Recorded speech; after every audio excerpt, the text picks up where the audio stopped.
कहानी शिक्षित समाज। इसकी लेखिका हैं ज्योति मिश्रा।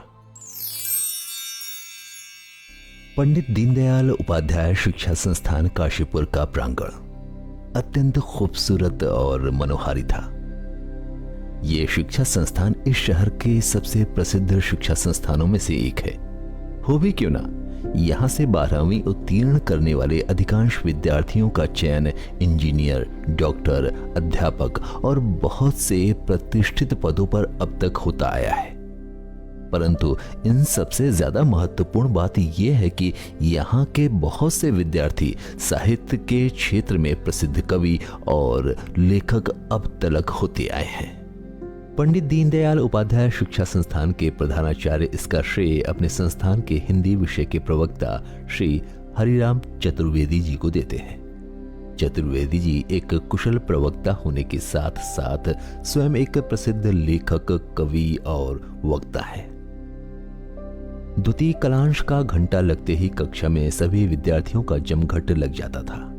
कोई भी विद्यार्थी चतुर्वेदी जी की कक्षा से स्वयं को वंचित नहीं रखना चाहता था। सिंह सर के गणित के प्रथम कालांश में कोई विद्यार्थी पहुंचे या ना पहुंचे, परंतु चतुर्वेदी जी की कक्षा में सभी पहुंचते थे।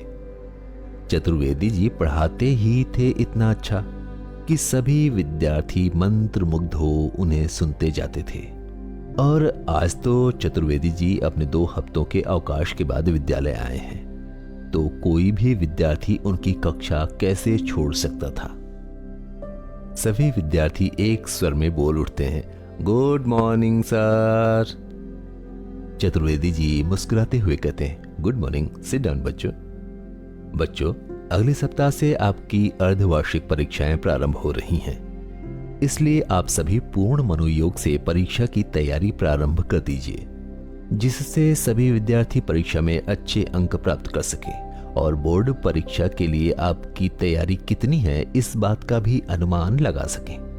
कहते हुए चतुर्वेदी जी ने श्यामपट पर आज का प्रकरण लिखा, श्रम विभाजन और जाति प्रथा, मेरी कल्पना आदर्श समाज। बच्चों, आज का प्रकरण है श्रम विभाजन और जाति प्रथा, मेरी कल्पना का आदर्श समाज। तो सबसे पहले हम पढ़ेंगे जाति प्रथा के बारे में।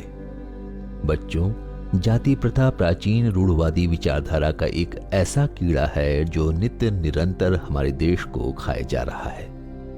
इस व्यवस्था का निर्माण ईश्वर ने नहीं बल्कि कुछ उच्च स्तर के मनुष्यों द्वारा स्वयं को श्रेष्ठ सिद्ध करने के लिए किया गया था, और वर्तमान समय में इस व्यवस्था के विकराल रूप ले लेने के कारण हम स्वयं को ही अलग अलग जातियों में बांटकर अपने बीच मतभेद और विवाद पैदा कर रहे हैं। ईश्वर ने हम सभी को एक समान बनाया है, हम सभी में एक ही रंग का रक्त बहाया है, फिर ये भेदभाव क्यों?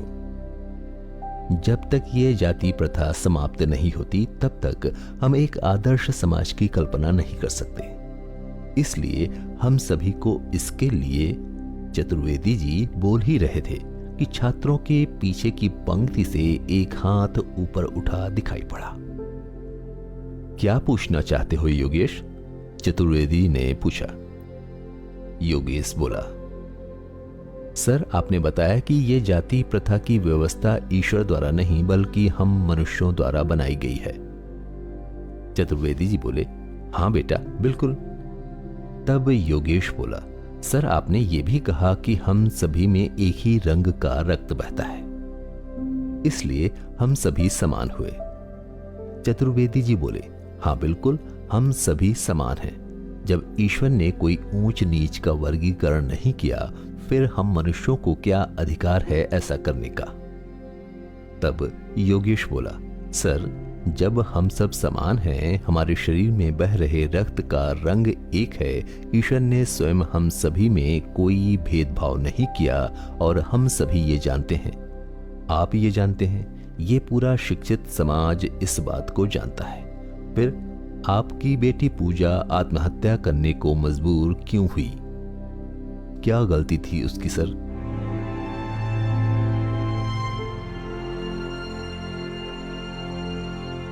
सभी लोग क्यों कहते हैं कि पूजा ने एक ब्राह्मण कन्या होते हुए एक नीची जाति के लड़के से प्रेम करने का अपराध किया था।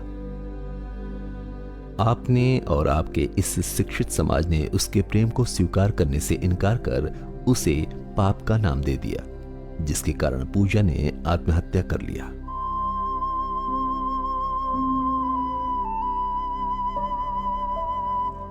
चतुर्वेदी जी स्तब्ध से खड़े योगेश को देख रहे थे और योगेश चतुर्वेदी जी पर प्रश्नों का जैसे समंदर उड़ेल रहा था, जिससे ना चतुर्वेदी जी बच सकते थे और ना ही प्रश्नों के समंदर की लहरों को रोक सकते थे।